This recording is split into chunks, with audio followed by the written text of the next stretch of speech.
수. 우리의 미래 AI 인공지능에 달렸다는 예측이 많습니다. AI 발전에 따른 새로운 일자리, 없어질 일자리에 대한 관심도 늘고 있습니다. 여기에 저출생으로 학령 인구가 감소하면서 대학 교육, 특히 직업 교육도 바뀌어야 한다는 요구가 많습니다. 오늘은 AI 시대 직업 교육에 대한 얘기를 직업학 박사인 육동인 경인여자대학교 총장과 얘기 나눠보겠습니다. 총장님 오래간만입니다. 예, 안녕하십니까. 어서 오세요. 예. 자, 총장님을 얘기할 때 다양한 경력부터 말하지 않을 수 없습니다. 언론계 거쳐서 청와대, 국회, 금융위원회 소통 담당자로 공직을 역임했고 민간기업 경영자도 지냈습니다. 그러다가 올해부터 이제 대학 총장을 맡으셨는데요. 너무 혼자 많이 하시는 거 아니에요? 자, 그동안의 경험과 대학 교육 어떻게 연결지을 수 있을까요? 예, 먼저 그 귀한 자리 초대해서 너무 감사드리고요. 그 말씀하셨듯이 제 이력이 좀 복잡하긴 합니다. 그런데 언론계하고 공직에서 주로 일을 했는데 사실 제가 가장 의미 있다고 생각했던 거는 헤드헌팅에서 사장을 제가 3년 반을 했습니다. 이게 사람하고 직업을 연결해 주는 게 헤드헌팅 회사인데 너무 재밌더라고요. 그래서 열심히 일했고 그때 이제 직업에 재미있어 가지고 그때 직업학이라는 공부도 해가지고 학위도 받게 됐습니다. 헤드헌팅 회사 그 이후에 이제 공부를 하셨군요. 예. 네.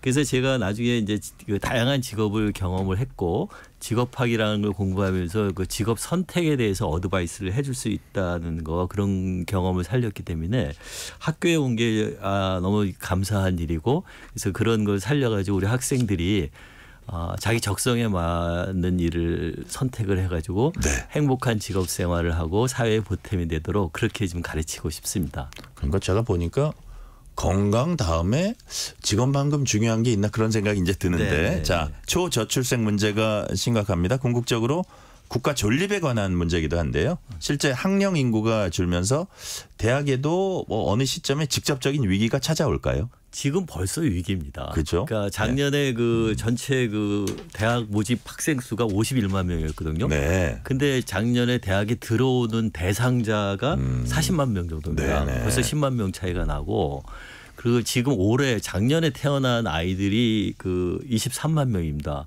그러면 얘네들이 18년 뒤에 그 대학을 올 때쯤 되면은 지금 대학 정원 기준으로 하면 절반 이상은 다 대학이 망하고 없어진다는 얘기입니다. 네. 그러니까 대학은 굉장한 위기이고 지금 그것을 어떻게 극복해야 되느냐 실제 내부를 들어보면 아주 난립니다. 그러니까요. 예.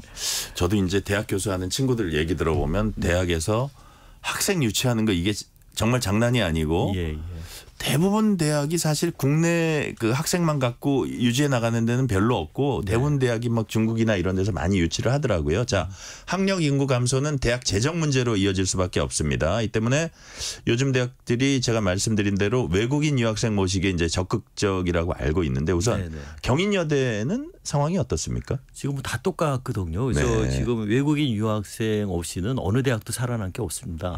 이미 정부에서도 지금 외국인 유학생이 지금 우리나라에 17만 명 정도 있는데 3년 안에 30만 명까지 늘리겠다. 이게 정부 발표입니다. 그러니까 각 대학들이 열심히 하는데 저희 경인여대는 한 발 앞서서 유치를 적극적으로 해왔어요. 그래서 지금 한 450명 정도의 외국인 유학생이 있습니다. 이게 여대 중에서는 전국에서 탑 정도의 수준입니다. 그렇군요. 그래서 앞으로 저는 근데 이거를 그 매년 1,000명 정도씩 더 늘려가지고 한 2, 3년 뒤에는 재학생 중에서 국내 학생하고 유학생 비율을 5대5로 만들겠다는 생각을 갖고 있습니다. 그렇지 않으면은 어려워지는데 근데 문제는 유학생을 안정적으로 늘리려면은 이들이 한국에 와서 공부를 해가지고 한국에서 일자리를 갖게 돼야지 그걸 해줘야지 이제 많은 수에 올 수 있는데 그것이 가장 중요한 과제입니다. 근데 우리 사회에서 보면은 그 인력이 많이 필요한데 우리 젊은이들이 안 가는 직종들이 많이 있지 않습니까? 근데 그 중에 하나가 이제 병원 같은 데서 쓰이는 간병인들입니다.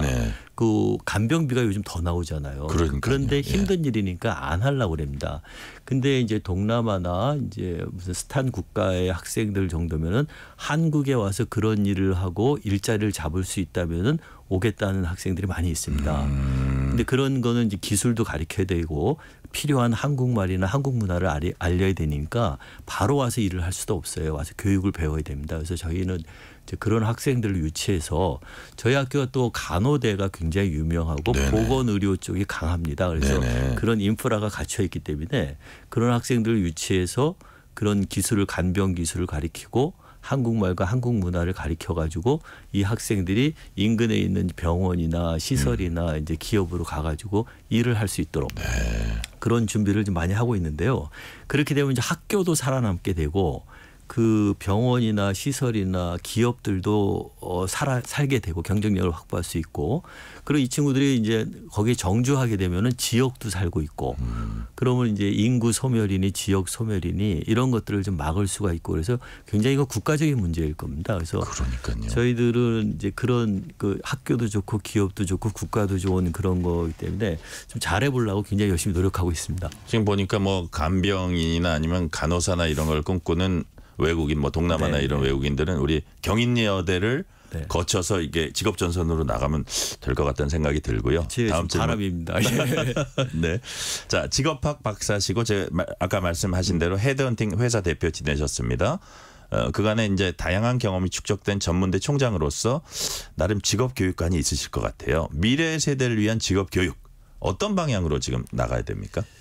두 가지 정도 먼저 말씀을 드리면요. 첫째는 그 세상에는 정말로 많은 직업들이 있습니다. 네네. 그 학교에서 그 가르치지 않고 소개를 잘 안 해서 그렇지 실상 엄청 많은 그 직업이 있는데요. 각 나라에 보면 직업 사전이라는 게 있습니다. 예. 딕셔너리 국가 기관들에서 다 만드는데 직업 사전에 보면은 그 직업이 뭐가 늘어나고 줄어들고 생기고 없어지고 이런 걸 합니다. 그래서 몇 개가 있는지가 나오는데 우리나라 직업 수가 한 13,000개 정도 됩니다. 13,000개요? 예. 네. 그것도 2019년 기준이니까 지금 더 늘어났겠죠. 근데 미국은 여기 통계를 가져왔는데 한 3만 개 정도 되고 그 일본은 2만 5천 개 정도 됩니다. 네네. 지금은 더 늘어나 있을 겁니다. 이 얘기를 제가 왜 말씀드리냐면 우리 학생들이 머릿속에서 너 무슨 직업을 할래 그러면은 몇 개 없습니다. 회사원, 뭐 법조인, 연예인, 체육인 뭐가 더 있을까 해서 몇 개 내지 많아야 몇십 개거든요. 근데 이런 직업 사진을 보면 수만 개의 직업들이 있다는 얘기입니다. 그럼 보면은 나는 이거 잘할 수 있는데 하는 것들이 분명히 있어요. 근데 네네. 그런 거를 가르치지 않으니까 그 걱정이 되고 그리고 실제 이제 우리나라에는 직업이 없는데 보면 미국에는 있다. 이제 네. 그런 직업들이 있을 거 아니에요. 그거는 자기가 저거를 미리 준비해서 창업을 하면 되겠다 하는 아이디어도 줄 수 있고 근데 그런 것들이 그 교육이 제대로 안 되는 게 첫 번째 안타까운 거고요. 두 번째는 이 자기 적성에 맞는 직업을 하게끔 해줘야 되는데 그런 것들이 잘 안 이루어지는 것 같아서 안타깝습니다. 그러니까 보통 우리가 행복이다, 행복하려고 살라고 그러잖아요. 행복이 뭐냐면은 자기가 하고 싶은 걸 해야지 그렇죠. 행복한데 네. 그렇게 안 되고 있습니다. 보통 이제 우리는 부모님들이 원하는 그 직업을 선택하게 되고 이제 그러는데 많은 사람이 원하는데 그게 딸려가게 되고. 예. 네네. 그러다 보면은 처음에는 그 기대에 부응했다는 데에서 만족해가지고 약간은 행복할 수 있지만은 그 자체가 자기가 원하는 게 아니면은 금방 무너지게 됩니다. 그래서 결국은 내 인생을 사는 게 아니라 남의 인생을 살게 되는데 네. 그게 무슨 재미가 있겠습니까? 근데 요즘 이제 대학에 보면 자유전공학과라고 생기지 않습니까? 네네. 근데 거기에 대해서도 찬반 논란이 많이 있는데 제 경우는 그렇습니다. 늦었지만 대학에 와가지고 자유전공학부에서 자기 전공을 찾는 시간을 갖는다는 거는 굉장히 좋은 것 같고 네. 저희들이 올해 그 처음으로 자유전공학과를 만들었는데 학생들이 굉장히 만족도가 높습니다. 저희들이 그런 식으로 가리키니까. 네. 그래서 내년에는 훨씬 더 늘리려고 그런 생각도 갖고 있습니다. 네네. 그러니까 우리가 기존에 그냥 상식적으로 생각할 수 있는 것보다 훨씬 더 다양하게 일단 살펴보고 네네. 정말 자기 적성에 맞는 행복을 느낄 수 있는 걸 찾아야 된다 말씀해 네네. 주셨고요. 네. 자, 직업 교육, 직업 환경 변화 관련해서 요즘 AI 인공지능 빼놓고 얘기하기 사실 어렵습니다. 네. 그 총장님께서 취임 이후에 AI 선도 대학을 기치로 이제 내거셨어요. 네. 구체적으로 어디에 중점을 두고 계신지 이건 간략하게 좀 말씀 그 부탁드릴게요. AI 이제 시대잖아요. 네. 그리고 이제 보통 학교에서 할 수 있는 게 AI 연구 개발하거나 아니면은 이제 AI를 활용하는 방법인데 네. 연구 개발 그거는 뭐 서울공대나 카이스트 그런 데서 할 거고 저희 일반 학교에서는 그 AI를 어떻게 활용할 수 있느냐입니다. 그래서 저희 학생들한테 AI 활용하는 방법을 가르치겠다는 겁니다. 예, 그래서 제가 취임하고 모든 교수들한테 모든 학과에서 가르칠 때 AI 활용 방법을 가르쳐라 이제 그렇게 얘기를 했습니다. 그래서 교수님들도 또 그러니까 배워야 되고 그래서 교수님들도 배우고 학생들도 배우고 그랬더니 학생들도 만족도가 굉장히 높습니다. 네. 그래가지고 이 시대가 그렇게 가는데 학교에서 이걸 가르쳐 주는구나 그래서 만족도가 높고 그래가지고 뭐 일단 뭐 이력서나 자기소개서 하는데도 그걸 많이 활용을 하고 있고 네. 각종 뭐 경연대회 같은 걸 해가지고 그 학생들이 AI를 익히면은 그것이 채용하는데도 굉장히 도움이 되지 않을까 그렇게 생각을 하고 있습니다. 네.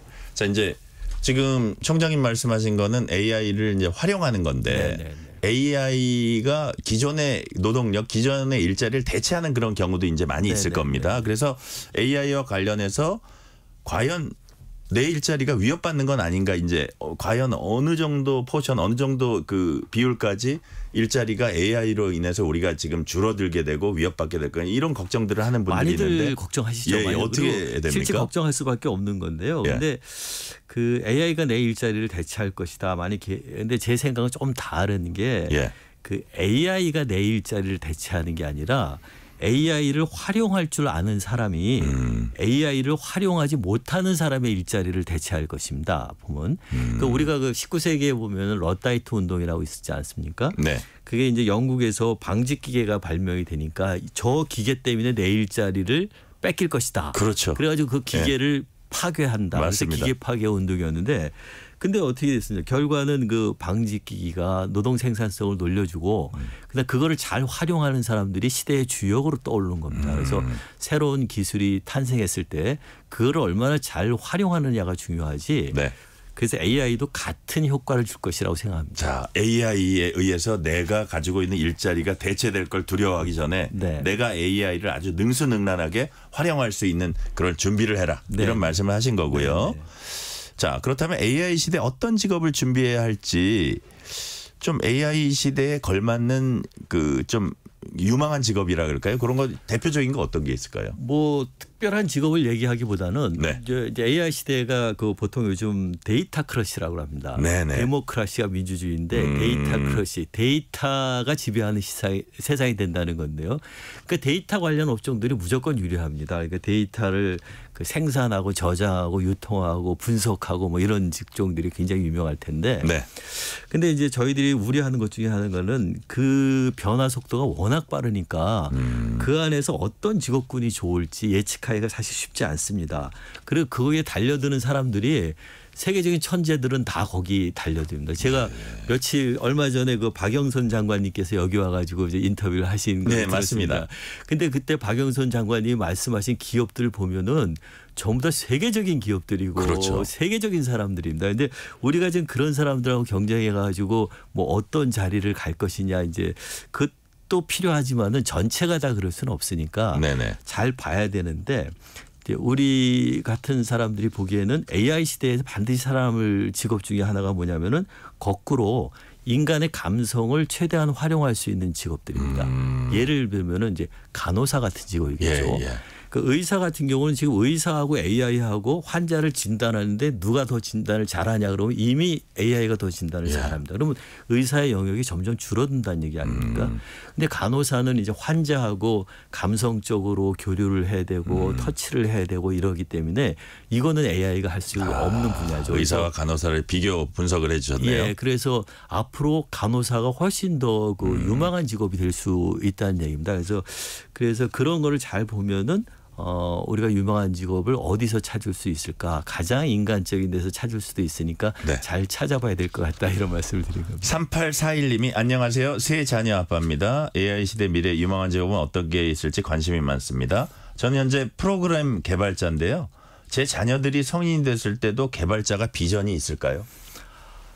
그 참 어려운데 요즘은 이제 그 AI가 코딩도 많이 AI에서 다 해준다 그러니까 감성이 풍부한 개발을 하면 어떨까요? 그게 맞을 겁니다. 그래서 네. 더 AI 데이터를 키우는 것도 좋지만은 인간다운 감성을 키우는 게 네. 훨씬 그 시대에서도 유리해지지 않을까 싶습니다. 네. 요즘 대학들 지역사회 협력에 대해서 이제 많은 관심 기울인 추세인데 네. 총장님의 그 경인여대는 인천광역시에 있잖아요. 네. 지역 상생 위해서 어떤 방식으로 소통하고 계십니까? 그게 제 일 중에 하나입니다. 아주 중요한 일 중에 하나입니다. 그래서 제가 시간이 되는 대로가 아니라 시간을 만들어서 인천시청에도 가야 되고 저희가 계양구 소속에 있는데요. 계양구청도 가고 그다음에 거의 기업인들 단체 여러분들 찾아다니면서 같이 협력할 게 뭐가 있느냐. 그래서 저희 대학은 이제 그 지역 사회에서 같이 살아남아야 됩니다. 그래서 지역에서 기업들이 필요한 인재들을 우리 맞춤형으로 공급을 해줘야 되니까 그래야지 저희도 살고 기업도 살고 그러면 이제 어떤 인재가 필요하냐 늘 물어보고 다닐 수밖에 없습니다. 그래서 제 일의 굉장히 상당 부분은 지역사회 분들을 만나서 그 니즈를 파악하고 거기에 맞는 인재를 공급하려고 그렇게 노력을 하겠습니다. 그래야지 저희 학교도 살고 지역도 살고 국가도 사는 이제 그런 구조가 될 것 같습니다. 네네. 자 그렇다면 이제 총장으로서 학생들에게 강조하기 위해서 필수 역량이랄까요? 어떤 미래 인재상 그건 어떤 겁니까?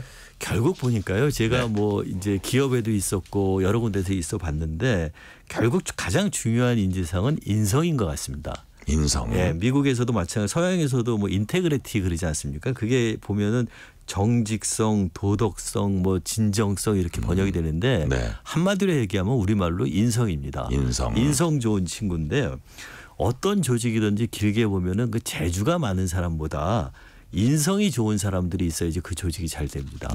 그래서 보통 기업의 실패 보면은 인성 안 좋은 몇몇이 망쳐버려요. 기업 다 들어먹지 않습니까? 그래서 결국은 그래서 그 인성을 갖추는 게 굉장히 중요한데 다행히 저희 학교의 교육 목표의 핵심이 경천애인입니다. 그래서 그 하늘을 공경하고 인간을 사랑하라 이래서 저희 경인여자대학의 그 경인이 바로 경천애인의 줄임말입니다. 아, 그렇군요. 그래서 저희는 이제 인성을 강조하는데요. 그래서 남을 위할 줄 알고 그 상식적으로 따뜻한 마음 갖고 사회 발전에 도움이 되는 그런 인성을 가진 사람을 지금 키우려고 그러고 그게 아마 기업에서도 가장 필요로 하는 인재상 아닐까 싶습니다. 자, 총장님은 기자 경력, 청와대 춘추관장, 국회 공보관, 정관계 소통과 관련한 공직을 지냈습니다. 소통보다는 극한 대치에 이어지는 한국 정치권. 해법을 제시해 주시죠. 제가 뭐 우리 앵커님 아시다시피 뭐 정치에 깊게 관여한 적은 별로 없어가지고 사실 내용을 잘 모르겠는데 분명한 거는 정치건 기업이건 학교건 소통이 되지 않으면은 그건 금방 망합니다. 그래서 그 변하지 않는 진리고요. 그래서 힘들겠지만은 그것만 잘 지켜도 소통이 중요하다는 인식만 갖춰도 지금보다는 훨씬 나아지지 않을까 그런 생각합니다. 소통이 결국 대화고 대화가 협치인 것 같습니다. 자, 그렇다면 소통이 그렇게 중요하다고 하셨는데 원활한 소통의 핵심은 뭡니까? 우리가 길거리 가다 보면 이제 외국인들이 왔다 갔다 할 때 있지 않습니까? 한국말 못하는 사람들이 지도 들고 왔다 갔다 합니다. 그럼 저는 외국어를 못하지만은 그 사람들한테 가가지고 보면 알잖아요. 이제 길을 가르쳐 주는데 아무 문제가 없어요. 소통에 아무 문제가 없어요. 왜 그러냐면은 저 사람이 뭘 필요하러 하는지 제가 정확히 이해를 하기 때문입니다. 소통은 제가 보기에는 그렇습니다. 상대방이 뭘 원하는지를 정확히 이해를 하면은 그 다음은 얘기가 굉장히 쉬워집니다. 그래서 상대방을 이해하려는 노력부터 먼저를 해야 되는데 보통은 이제 상대방을 이해를 안 하고 자기 주장만 계속 하려고 그러니까 소통이 안 되는 것 같아요. 그래서 보통 뭐 핸드폰이 아무리 발달되고 그 안에 SNS가 아무리 소통 방법이 발달된다 하더라도 상대방을 이해하려는 마음이 없으면은 어렵더라고요. 그래서 결국은 그 상대방에 대한 이해 이게 가장 그 핵심 아닌가 싶습니다. 소통이 중요하고 소통을 위해서는 상대방을 깊게 이해하는 게 매우 중요하다. 자, 한 직장 안에서도 요즘에 이제 세대별로 또 소통 겪잖아요. 그 세대 차라는 얘기도 많이 하는데 세대 간 소통에도 말씀하신 내용이 그대로 적용될 수 있겠네요. 근본적으로 똑같죠. 똑같은데 요즘 이제 젊은 세대들하고 저희 학교에 보면은 이제 그 18 학생들이 들어오지 않습니까? 이제 언어도 다르고 사용하는 단어도 다르지만은 근본적으로는 지금 말씀하신 대로 상대방을 이해하는 게 똑같다고 보는데 최근에는 좀 우리가 생각해야 될 게 이 친구들이 지금 대학 다니는 친구들이 고등학교 내내 코로나19 그 시절에 고등학교를 다녀서 학교를 다녀본 적이 없는 친구들입니다. 그러니까 집에서 주로 혼자 있거나 부모님하고만 대화를 하던 아이들입니다. 그러니까 와가지고 보니까 이 대화의 방법 그 상대방하고 커뮤니케이션하는 방법에 굉장히 서툴러요. 그러니까 무슨 문제가 생기면 대화로 풀려고 그러지 않고 요 안에서 소통, 뭐 SNS, 개인 그러니까요. 이걸로 다 풀고 해결을 하려고 그러니까 방법이 조금 달라서 지금 대학은 그런 게 좀 고민인데 그래서 그런 세대하고 어떻게 소통해야 될지를 이제 고민하지만은 근본적인 거는 그 학생들의 마음을 잘 이해해 주면은 네. 큰 문제는 없다고 생각이 듭니다. 그동안 이제 다양한 경력 바탕으로 보실 때 우리 교육계에 이런 변화가 필요하다를 짤막하게 한 줄로 말씀해 주시면 뭐가 있을까요? 그 자기의 적성에 맞는 일을 하는 게 굉장히 보람 아까 행복도 행복하다고 얘기하셨는데, 얘기를 해야 되는데 그게 쉽지가 않더라고요. 보니까 왜냐하면 그런 교육을 여태까지 가르쳐 본 적이 없습니다. 네. 학교에서 학생들도 배운 적이 없어요. 그래서 조금 늦게 가더라도 일단 학생들이 내가 누구인지 나는 무엇을 잘하는 사람인지 그거에 대해서 고민하는 시간을 좀 가져봤으면은 그러고 나서 나를 알아보고 나서 뭐를 선택을 하면은 그 뒤로는 이제 행복하고 좋은 경험을 할 텐데 그거 없이 가면은 나중에 후회하는 경우가 많이 있더라고요. 그래서 학생들한테 그 조금 늦더라도 그런 고민을 많이 하면은 좀 더 아름답고 행복한 미래가 있지 않을까 그런 생각을 합니다. Who I am, 네. what I want to do. 네. 내가 누구인지, 나의 정체성, 내가 진정 뭐를 원하는지. 네, 네. 자, 이제 시간이 한 3-40초 남았는데요. 네, 네. 자, 젊은 세대에게 직업 준비, 직업 선택 관련해서 자, 요것은 반드시 봐라. 한마디로 말씀하시면 어떨까요? 내가 남하고 뭐가 다른지 그거를 알았으면 좋겠어요. 남을 따라가려고 그러지 말고 네. 남하고 뭐가 다른 내가 있는가 그것만 확인하면은 그 사람들은 그거를 개발하면 되니까 네. 아주 성공할 겁니다. 네네. 내가 남과 뭐가 다른지, 네네. 나의 차별성이 뭔지, 나는 누구인지를 네. 파악해라는 이런 말씀까지 오늘은 듣겠습니다. 육동인 경인여대 총장이었습니다. 총장님 감사합니다. 감사합니다.